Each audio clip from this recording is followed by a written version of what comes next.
What you are about to hear will blow your mind and give you six-pack abs without even exercising. Pull up a bar stool and relax. Hey, who wants to have some fun? You've made it to Happy Hour with John Gaskins. Oh, no. Not again. Get ready for entertaining local and regional sports talk that will change your life. Or not. And by the way, when you're telling these little stories, here's a good idea. Have a point. It makes it so much more interesting for the listener. Here's your host, John Gaskins. Here's Johnny. Hello! Ah! I'm back, baby! I'm back! Just another weekend in NCAA tournament land for South Dakota teams. The Jacks are going to Lincoln, and so is Trent Singer. Cheers from the Orion Pub in downtown Sioux Falls. Trent's being a good boy again today. He's got the non-alcoholic hoppy refresher. I'm cutting out alcohol lately. That's what that's my. Yes, I'm just taking a break. I did that for a while, and it worked really well for me, but not long enough. And then I'm going to the game tomorrow. I'm sure I'll break that. Yeah, I would. Yeah. Yeah, because you're going as a fan. You're going to Lincoln, paying tickets and everything. Zimmer's got the coverage for Sioux Falls Live. He's getting the media credential. And Haymarket Park, you can sit. They've got a press box there. It's okay. Nebraska media, there's a zillion of them just by nature of the football team's popularity. And when a sport like baseball gets good, they're going to have like 30 guys from 10 different outlets at the game.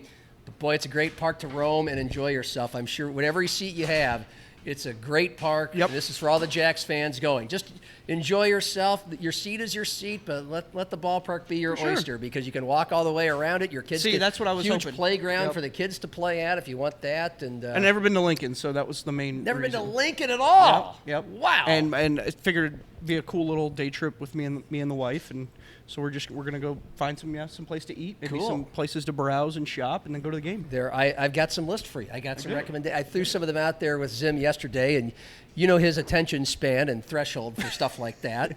Not a lot, which is why I was appreciative that you were actually curious and asking me some questions. I always take before recommendations. Well, sure. So we'll get into the game in a little bit. The Jacks and Yotes each have 2 nationally televised football games this fall, so we'll get into that and how big of a deal we think that is compared to North Dakota State now that they're in big boy land, 9 nationally televised games. And I want to get your perspective on the Stampede, because no one covered them more or closer than you. They won a title, so got a lot to get to. Please, if you're listening, thanks, but watch us sometime. SiouxFallsLive.com. Cordell Wright does some excellent work. Who's the guest? Making this a TV show. And, Kalen DeBoer is on the show today. Most good hosts would mention that. I don't know, like that'd be their first 2 words. Hi, Kalen DeBoer's on the show today. But, put in the title. It only took me like we'll put in the title. 3 minutes. At least we didn't get to Elk Creek Waters at Sandy's in downtown Lincoln and Lead Belly, where everybody should go eat before or after the Jackrabbit games, before we got to Kalen DeBoer. So here's the twist. Kalen, you might know him as the head coach at Alabama, and you probably know he was a player and coach at the University of Sioux Falls. And Curtis Riggs is one of his best friends. But how well do any of us know that friendship? I want to go back to day one. Yeah. Like how they met, how they hit it off so much, and how, despite completely but different career paths, but each wildly successful at what they do, and still to this day best friends, how that all came about and developed. We know they were battery mates and set a bunch of records and won a national title with Bob Young, but let's go behind the curtain of that. That's the idea. Hope people enjoy it. Cool. So, but yeah, how about those Jacks and Huskers? First of all, it's just cool that SDSU is Absolutely. there. But second of all, Lincoln is an awesome town. It's an awesome college town. It's an awesome game town. They do have awesome fans. A lot of people up here make fun of us Husker fans. That's okay.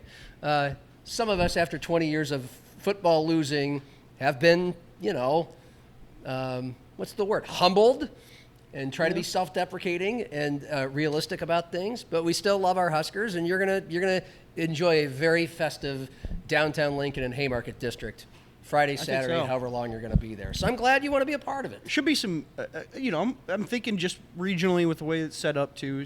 I'm expecting to see some Jacks fans there too. Yeah. Making the trip down. I mean, obviously, I'm sure I'm pulling for South Dakota State. I don't really have a dog in this fight. I'm not pulling for Nebraska, that's for sure. Okay, you look at me like I want to kill it. Like, how dare you? No, I'm just. Yeah. I figured cool time to get out and go catch a game. It's a unique region. South Dakota State I think is the lowest in the RPI of all 64 teams that made the tournament, and then you've got 3 nationally ranked teams in this region. I mean, it's gonna be tough for Nebraska to get out of it, regardless. You're right, and there's 2 big brand names there in Arizona State and Ole Miss. I mean, that's the kind of stuff that TV cameras want to catch. They want to, and I get it. It's because it's South Dakota State. They're 24-31, probably the worst team in the field by definition of lots of things, record and stats, league they play in, all that. It's still baseball, though, I think is what is unique about it. Like, we saw Murray State make a run to the College World Series, was it last year? Really? 2 years ago?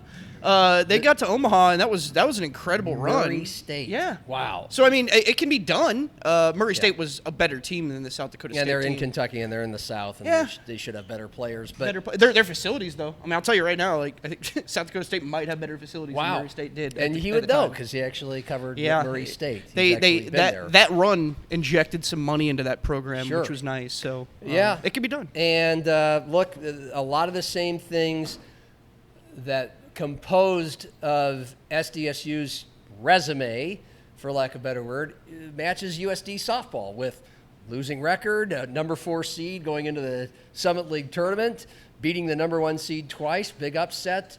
Coach has been there exactly 10 seasons, hadn't won a Summit League tournament, and gets his big day in the sun and some interest and excitement in the program generated. Yep.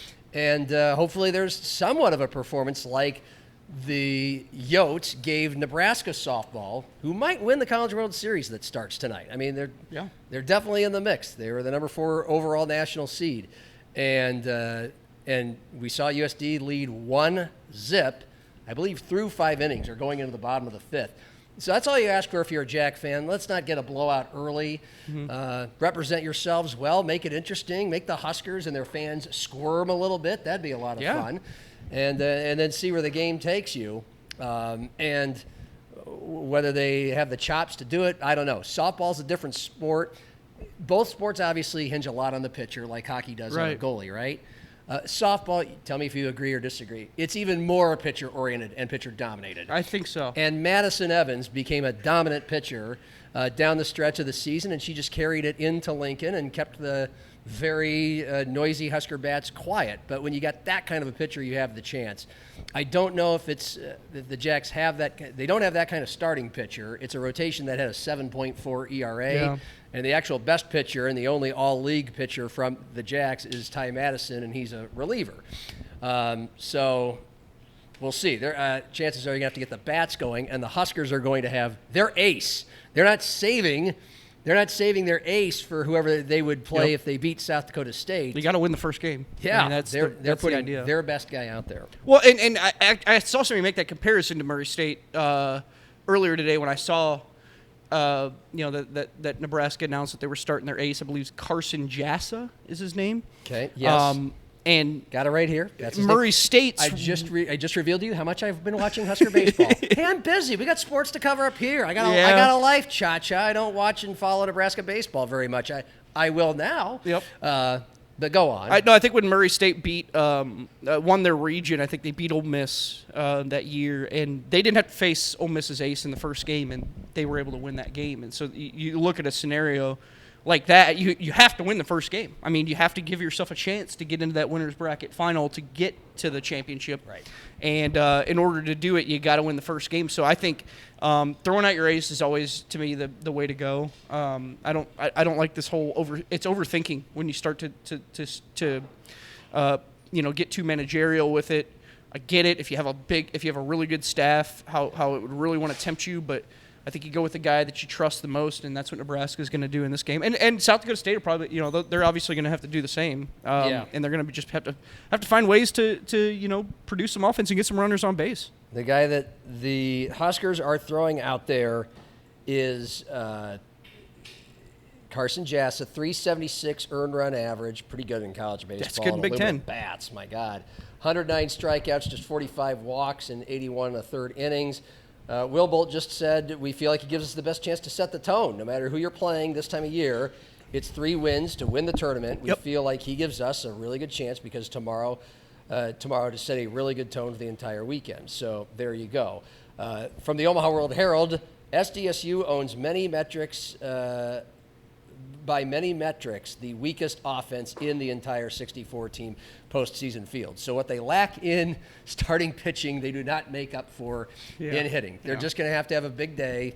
And look, they were huge underdogs 3 times against Oral Roberts and won 2 of those games. So, and you need to just embrace that mindset if you're SDSU. I mean, that's the best way to go about this. I think regardless, too, and I'm sure Zim's talked about this, the fact that they've won the Summit League here this year and you know, given that program a little bit of a jump start, you know, it helps with recruiting moving forward to just win at this level. So I think regardless of how they do in this, they're going to play some really good competition. They're going to get 2 games out of it at least. It's a good stepping stone for that program, and I'm thrilled to see that for them. Rob Bishop says clean baseball. I mean, it's a cliche, but you're that big of an underdog. There's a big talent gap. You just can't make mistakes. You can't. You have a slim margin of error. So you got to cut down the errors, and at the plate, you got to be smart. And this guy is going to be intimidating. He's 6'7", Nebraska's pitcher on that mound, throwing upper 90s gas in college baseball. Biting, breaking pitches is part of his repertoire. By the way, just for fun, 80 national seeds since 2021. 49 adjusted their pitching rotations for the regional opener. 31 did not. So Nebraska's. So that's more than you would little think. dig there. Yes. Is this That's Omaha World Herald. Okay. They did their work. Yeah. They read Baseball America and found that. So Nebraska is doing what the majority does. The coaches did have conversations that because this is South Dakota State and they've got the weakest lineup in the country in the tournament, that maybe we shouldn't send our best guy out there. But in the end, they said this is our only option. So his stuff is electric, according to one of his teammates. He gets everybody going in the dugout. He's everyone's number 1 fan. So this will be a guy, much like the pitcher that Yotes fans, or those of us who watched USD Nebraska in the softball 2 weeks ago. Nebraska actually is the rare team, and this is why they might win the national championship, that has 2 lights-out pitchers. You got 2 in softball, you can win a national title. Carried Augie a long way a couple years ago. Yeah, everybody has at least 1. If you can have that second, baby. And so Nebraska did throw their number 2, but she's good enough to be a lot of teams' number 1. And she was big and intimidating. She had the face paint. She looked like an offensive lineman, to be honest. She had the red on one side, the black on the other. She kind of strutted around the circle, and she had this presence. And it kind of sounds like this is what the guy for Nebraska is. Just some things to expect to watch, whether you're at the ballpark or Sweet. Watch it on ESPN Plus tomorrow at 3 o'clock. So for you and for others, I've told you Lead Belly. Yes. Just really good food and a really good hang. Okay. It's just the kind of space where you go, this is cool. I can't explain it. It's not glitzy or glamorous. In fact, it feels like an older, prohibition type of speakeasy type. That. But it's a restaurant. It's not an underground thing. But it feels like an older place, like you've stepped back in time in a very I good trust way. your opinion on this, John, because we went to Rapid City and you took Cordell and I to like some awesome places. I think you guys are both very happy with that. We got there right. We went to that Indian restaurant right when we got there. Nepalese. Yes. Oh, Nepalese. Yes. Kathmandu. It was great, man. That place was awesome. We went to Kathmandu. So there's a lot of good restaurants down there in the Haymarket. There's 2 main downtown districts. Okay, there's the Haymarket, which is next to the bridge that takes you over to Haymarket Park. Okay. Haymarket Park and the softball stadium, they're right next to each other. Big parking lot. Is there a hockey? It's where the Salt Dogs play. The hockey, the icebox where the Stars play, not part of that whole complex. Okay, I thought Steph said something about hockey. I think there is a hockey complex now because they've been kind of teetering on the edge of starting hockey or not starting hockey there at Nebraska. Right. But anyway, so it's just a vast parking lot and a couple stadiums. But you take the bridge over the train tracks to the Haymarket, it's just a bridge. So whether you park downtown in the Haymarket district, where there's a lot of parking garages, or you park in the Haymarket Park, whatever, the bridge is going to connect you from Ballpark to the district where you want to go have some fun. Fun. Maybe we'll park like downtown and then just walk across the bridge. I would also highly suggest Hopcat. Okay. That's another Haymarket District restaurant. All it's right. fairly new. It's a chain, I think, that started in Wisconsin, but they've got these things called crack fry. They call them crack fries. Their fries are out of this world. But it's like a classic rock sort of, without seeming too kitschy. They got Beatles and Led Zeppelin and Jimi Hendrix and Rolling Stone and all kinds of psychedelic kind of patterns in the walls. It makes you feel like, so if you're a classic rock fan, it's a big space, really good food. Hopcat. Other than that, like Corner Bar is right there with the rail yard, and the rail yard is, you can't miss it, across the street from Pinnacle Bank Arena, which is right next to that bridge that goes over to the stadium. But the rail yard, you've seen images where, double-decker kind of atrium-style outdoor space where for football games, it's always full. For huge men's basketball games, when the weather's nice, it's full. And I'm sure there will be a big party. That place might be full. For those people not going to the game, they'll have the game on the big screen. It's a great place to go before or after the game. And the bar right there is called Corner Bar. Okay. With the corn cob, Corner Bar. Go there. That's a good hang. Okay, awesome. It is. I need you to text me all this. But Okay, yeah. There will be a quiz at the end of this. You also wanted to go try an connect Hopcat with which one you described. An Elk Creek Water at Sandy's. That's downtown. Yeah, that's what I've heard. That's the old downtown district. That's the college kind of kids strip. The O Street bars, that's where the kids hang out at night. So if you want to go party with the college kids. This is Sandy's. Sandy's is like a college bar? O Street. Haymarket Park is the young professional district. Time out. Sandy's a college bar because I'm not going there if it is. Sandy's I'm going to avoid it. Yeah. That's not my scene. It's not my damn scene, man. Got a lot of Paves and Wiley's type of places on O Street. Okay. Because it's a big college town. Yep. Yeah, and all the bars are pretty much like that. So that's just what you're going to get on O Street. You know what it's not like? You want to be an adult in 20s, 30s, 40s. Yeah, that's what I mean. That's the Haymarket. Okay, that's the Haymarket That's district. what I want. I want that. I want to go to a place where I can find like a nice neighborhood pub. You know what I mean? Maybe like a something place that reminds you maybe of the Orion. Kind of like Orion. Yeah. The best bar in Sioux Falls. Now, during the day, the Orion equivalent in downtown Lincoln would be O'Rourke's. Okay. That's my Uncle Jeff's hangout. That's where I learned how to enjoy drinking away the day at a bar.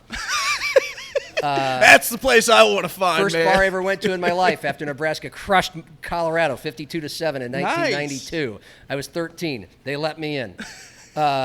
Did not get to drink fish waters, whatever they call the fish bowls. The fish bowls, and then there's the Elk Creek water. Actually, that was Duffy's, and then there's Duffy's has the fish bowl, right? Duffy's has the fish bowl. Sandy's has the Elk Creek water. O'Rourke's, they're all in the college strip. Yep. O'Rourke's is a good kind of old-fashioned hang like the Orion. It's not exactly like the Orion. But it's the closest thing. Okay. If you like the Orion, you'd like O'Rourke's, but that's on O Street, not in the Haymarket where all the action for the baseball. Let's be real. There's only one Orion. No kidding. That's right. Literally. That's the truth. Yeah. At least in Sioux Falls. That's right. For now, right? For now.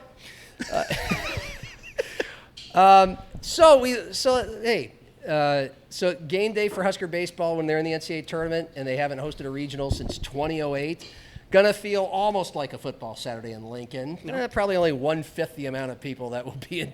There's like 100,000 people on football game days. If there's rain, I'm kind of wondering how that affects things. I don't know. They're expecting maybe 10,000. I'm gonna take at the game. I'll embrace the rain. Yeah, it's gonna be warm.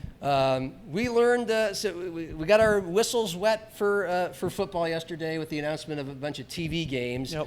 At all levels, so Husker fans learned some of the game times and networks, and I think it's a bigger deal to those of us up here because it's so rare that we get on national TV, but we've gotten a taste of it the last few years with Jacks and Bison, and now the last few years the Jacks and the Yotes. Mm-hmm. So I'm curious, what you make of South Dakota State's going to be at Northwestern on BTN September 5th at 7 o'clock.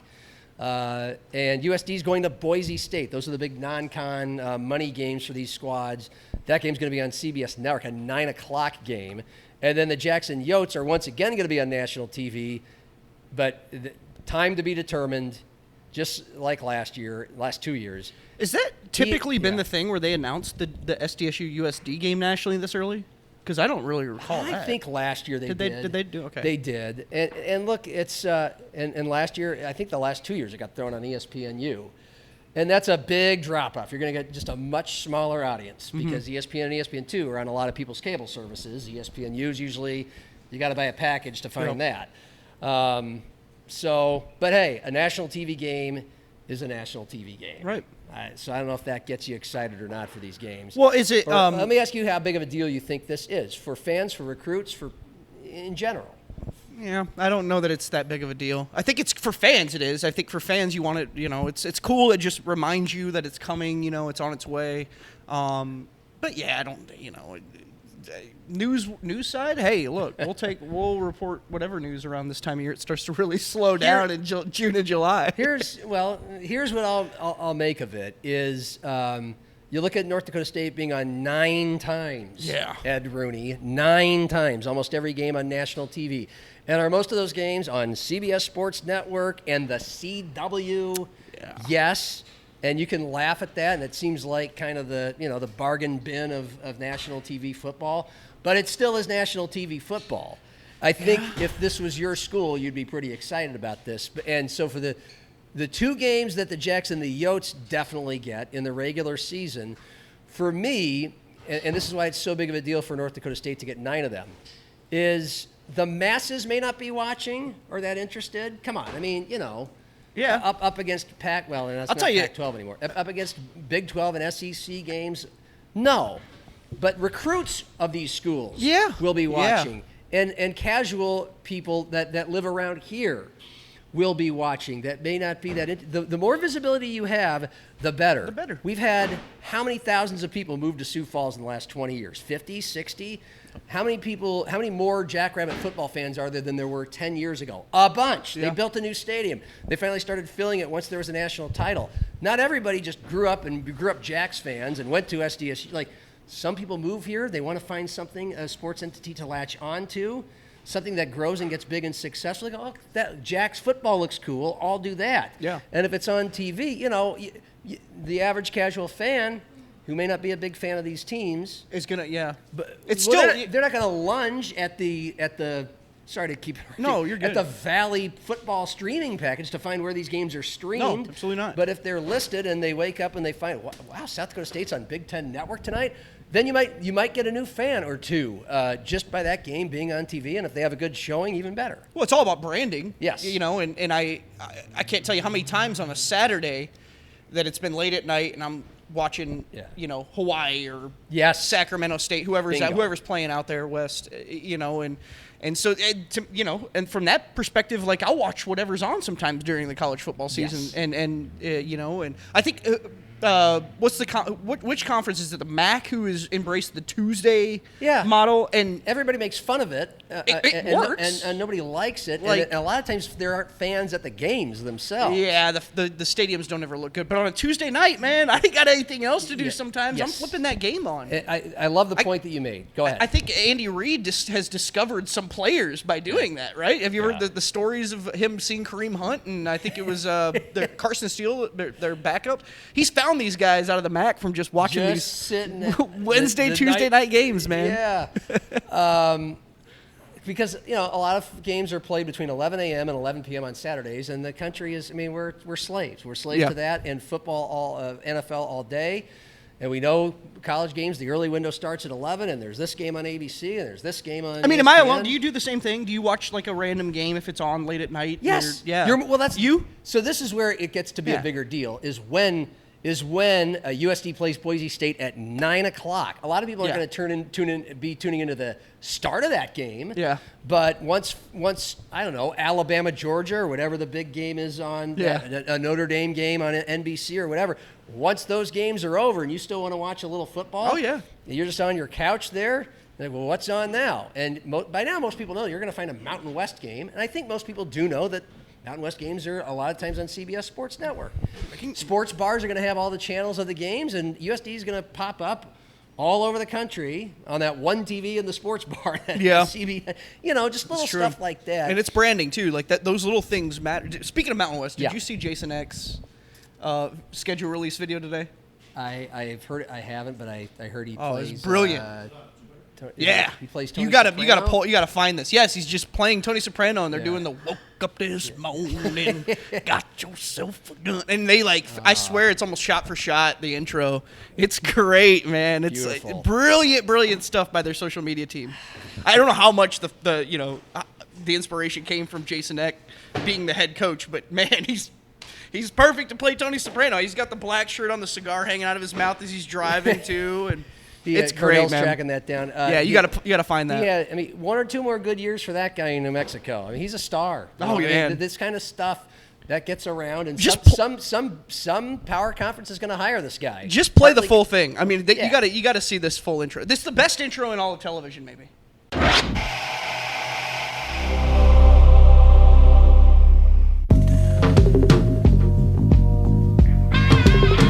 Woke up this morning, got yourself a gun. Your mama always said you'd be the chosen one.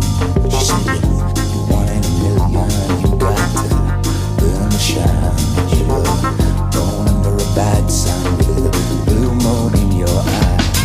And you woke up this morning, all that love had gone. Your papa never told you about. Okay, there you go. It is it not? Yeah, well, this You and Sopranos guy?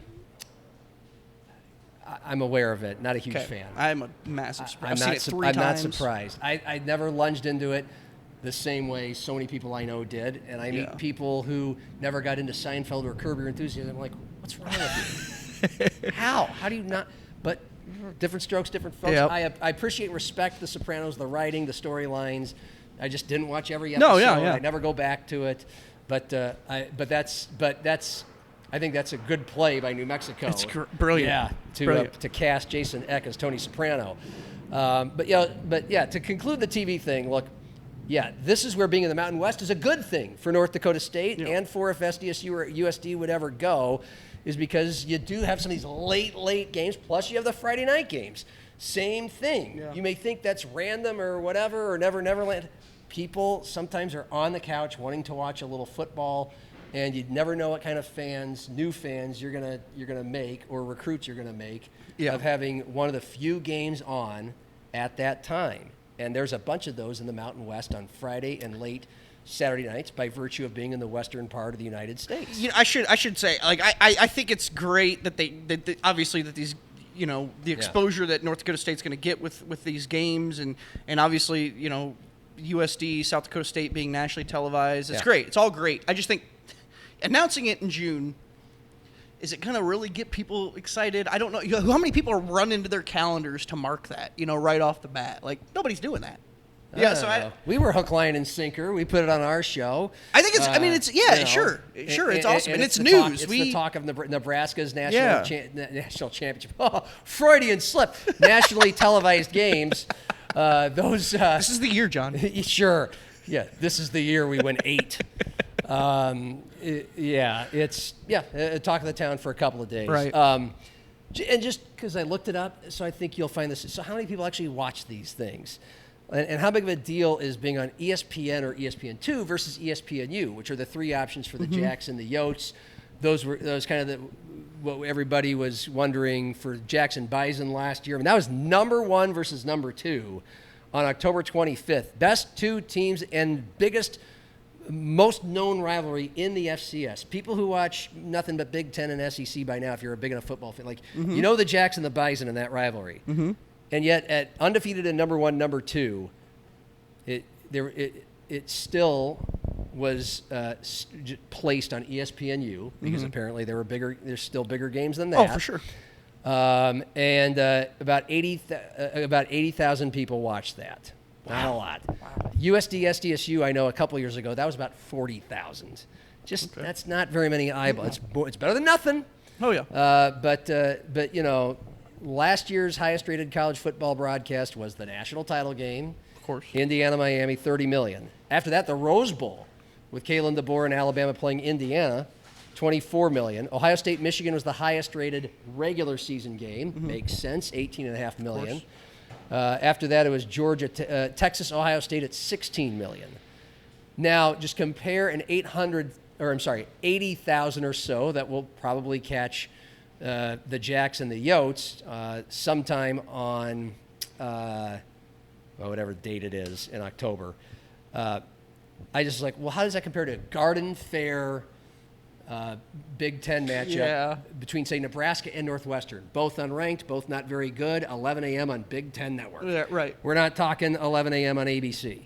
That had 835,000 people. So still 10 times more people are going to catch a mundane, humdrum Big Ten Network Big Ten game than the Jacks and the Yotes. But still, something's better than nothing. For sure. So, all right, killed that topic pretty good. Hey, last week we were reacting to Gretta Melsted becoming the softball coach at Minnesota. And, of course, the Gophers Gopher football gets swallowed in the Twin Cities market with the Vikings and the Wolves and the Twins. So not a lot of attention on Gopher softball, but the OG of Minnesota sports writers, Patrick Royce, 80 years old, been at it forever, big legend. What I like about 80? Pat, he's like 80, yes. Wow. And he's been writing for Minneapolis newspapers for 60 years. Giving me hope for my non-retirement plan. He has 51,000 Twitter followers. I thought it'd be more, but anyway, he's a legend. I think he's Matt Zimmer's hero. This is what's cool about him. He'll go to a tiny town in Minnesota and do an amateur town team column. So he does a thing about Gopher softball, and he goes through the history of how they were rocking and rolling with the two coaches before the coach that got fired that paved the way for Gretta. They became a Big Ten powerhouse. So I'll just get to the part where I think we'd find this interesting, that she was spending her first day on campus as the new Gophers softball coach on Tuesday. And Royce said, we were talking in the press box at the softball stadium in the afternoon to validate himself, the old stodgy Patrick Royce, who I'm sure Gretta Melsted, a native Minnesotan, has heard of. Yeah. Patrick said, hey, I was in Oklahoma City with the Gopher softball team, College World Series in 2019, to which Gretta replied, the Gophers were in Oklahoma City, and we were in Denver. That's where and when we won the D2 National Championship. Wow. Melsted's Vikings won it in plucky fashion, Royce writes. In the best-of-3 series, they beat Texas A&M, Kingsville, blah, blah, blah. Mark Coyle has been the Gophers' AD for 10 years, is now in the world where he spends large on football and fully on basketball and men's hockey. Sports such as baseball and softball have to settle for what they can get. In baseball, their coach is competing with less than 12 scholarships. Many baseball powers are at full roster 34. In softball, the former limit was 12, now it's 25. Assuming what Coyle would have to offer a new coach, my immediate guess was he would go regional. I looked at the track records for coaches in the Northern Sun. Several coaches had excellent records. Melsted was a standout. The Vikings were in the national tournament 14 times in her 20 years. They won the conference each year from 21 to 25. Mm-hmm. She was 500 games over 500, 513 and 313. 61 wins in the national title season in 2019. One problem, this was Augustana. My view of that ambitious school is that people are extra loyal, Royce says. Was this view wrong, or was leaving Augie, even for the Big Ten, a grueling decision? He asks Gretta. To which she says, absolutely. It's very difficult when you've been somewhere for 20 years. That program is my baby. We are rooted in the community. My husband, my other two boys, they're 13 and 9. Their schools are fantastic. We love our church. We love Augustana. To leave, this had to be the right fit for me to look at it and to make the jump. And then Gretta looks out at the ballpark and says, I'm seeing this for the first time, this ballpark, the Big Ten. I'm excited to be here. And she added this. Both our boys are hockey players. If you live in South Dakota, you have to travel all over the place to play a hockey game. Oh, yeah. It's not like that here, where you can just go from town to town. What'd I say? Unquote and a column. So anyway, basically the same things we said last week, but this was the Minneapolis Star-Tribune. That's interesting. Illuminating people on the Gophers' new softball hire. And you had Ryan on the show. You could have asked him straight up. He plays for Ryan's program. Her son does. And I mean, apparently he works his ass off. I mean, it's a cool opportunity for her kids. And I mean, gosh, like it is so unique in the sense that like you just don't see a Division II coach making a jump directly to to the head coaching spot in a Big Ten program. And I still think she's a fantastic hire for this job. I mean, if you know Gretta as a person, as a human, and have talked with her enough, you kind of get why she's been so successful. Yeah. I think she has found a way to get women to buy in to her.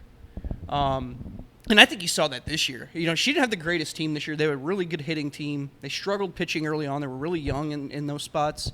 Obviously losing Grace Glanzer, who was kind of the cornerstone in that, in the circle for 2-3 years for them. And, they had some growing pains, but they got better and better and better and better. And they got to a point where they just thought they couldn't lose. If she's able to instill some of that in the Big Ten, she's going to have a huge recruiting pool. This isn't the same recruiting pool. Like I said last week, I think she's bringing Kelsey Thompson with her. And so it's going to be I'm going to be pulling for him, that's for sure. But I think it's an awesome opportunity when you look at the family dynamic and her two kids both being goalies now living in Minnesota. It's so many more opportunities for them. Well, it's a perfect segue to the Stampede, where we'll land the plane. And look, you've written a lot about it, 2 stories in the last 2 days, covering the celebration, another column about the team in general. We had, 50 minutes with Jimmy O. Great chat. Listen to it. And the head coach, Ryan Crothers. And it was more about the building blocks of how this all started and became what it became. But you and I have talked a lot about them through this playoff run. So there's not a lot more that needs to be said or written. And I really want people to read Trent's stuff at Sioux Falls Live about the Stampede. But, hey, championships don't come around here every day, so we should celebrate it. What more is there to say or think? I'll just echo what I wrote about. When I was kept trying to find out what was going on with the game, I was covering the state baseball, sitting there next to Cordell. Yeah. And I had the volume up a little bit because I couldn't get the video like I had the day before. So I'm just listening to Jimmy call the game. It's in double overtime. I got it up just a little bit, and I start hearing him get really excited about a Feldberg save. So I turned it up a little bit. And then he says, and then he's, Macrina's the other way. And he goes down and scores. And the call on the radio, I was just like, whoa. Was that as awesome as Jimmy made it sound? Yeah. So I had to wait. I finally saw the video, and I was like, holy shit. It was awesome. Yeah. It was just the way, it was so picture perfect. Yeah. The way that it ended, you've just got this, he's in a butterfly, legs split completely, and he just puts the glove up, pops out. Macrina comes in to steal the puck away from, I believe it was Niles Benson, and then he's the smallest guy on the ice, and he skates his way all the way up to create a 2-on-1, and he just takes the shot himself. There was no passing the puck in that situation, and just went far side with the puck, and it was just such an unbelievable call. Jimmy nailed it. You only get one chance at it. Yeah. And Olander just absolutely nailed it, and I'm so happy for that team, man. I've known Ryan for a couple of years now. I remember calling him, the day. I think it was the day he got hired, and I found out. I got a hold of his number, and I've been in touch with Ryan. I mean, we'll text throughout the summer. He's just that kind of guy. Yeah. He's a good guy. Yes. He cares so much about just development in hockey and developing at the youth level. He owns that Charlotte Premier team down there that he started in 2015, right when he got done with his pro career, and they've won 2 USPHL national championships. He's coached at so many levels. The Null kind of bounced around, but he loves Sioux Falls. And I listened to that chat yesterday. He echoes a lot of that too. There was only one job he was going to take, and he said that same thing to me when I talked with him in our Q&A after he got the job. Is there was just one job that he was going to take, and it was the Sioux Falls job because he saw, for that one season what the Stampede were all about. Surrounds himself with great assistant coaches too. He was so appreciative at the celebration party of guys like Brandon Wildung, who was an Augie assistant coach, played 4 years at Mercyhurst, and has made his way to Sioux Falls and has been here for a while. He's a Minnesota native, and also a guy who just loves this town. One of the nicest people you'll ever meet, too. Brandon's an outstanding goalie coach, an outstanding human being. And so, it's just a cool – I'm just happy for those kids, too, and, kind of a ragtag group, right? Like, Yeah. just a bunch of misfits and one draft pick. You know, that Muskegon team had 4. They weren't all stars, right? But a lot of kids that had some experience and a lot of love in that room, and ultimately they came away with a championship. Yeah, it was very much like a movie. Yeah. And he even made a miracle reference without me bringing it up. I made that my own little thoughts, my monologue Yeah. on Tuesday, and he, putting his team together and just getting the right mix and. Yeah. Read Trent's stuff, SiouxFallsLive.com on all that. And by the way, I really love how much they've enjoyed it. Yeah, man. Because they took the bus, they had an extra long, extra Yes. fun bus ride home. And then the Barrel House celebration, just letting fans come by and take pictures with the cup on Tuesday afternoon. They And were then on the fire trucks as they came in. the parade, which is Ryan's idea. He had to have, That story's hilarious to me. He Yeah. promised him a parade. They start winning, and he's like, well, "Shit, we gotta figure this out, Jim." He made it happen. Promised a parade. He even made that happen. Well, enjoy your time in Lincoln. Absolutely. I'm jealous. I'm here for the Canaries. I mean, I'm going to love it. I love Hey. working the ballpark here. But Baseball's baseball, baby. yeah, it's going to be a fun time in Lincoln, Nebraska. That's why I wore the shirt, the Jackrabbit we colored go. Lincoln, Nebraska shirt. I am going to say go Big Red. I still got to kind Yeah, of. of course you are. Yeah, cheer for that. Enjoy I can't wait to hear your reviews of Lincoln. For video producer Cordell Wright, for Trent, on to Kalen, DeBoer, and Curtis Riggs. Miller High Life Light. I tried that for the first time today. Whoa, they got light up here. Not too shabby. It's beer. Okay. Yeah. Yay, beer. Cheers.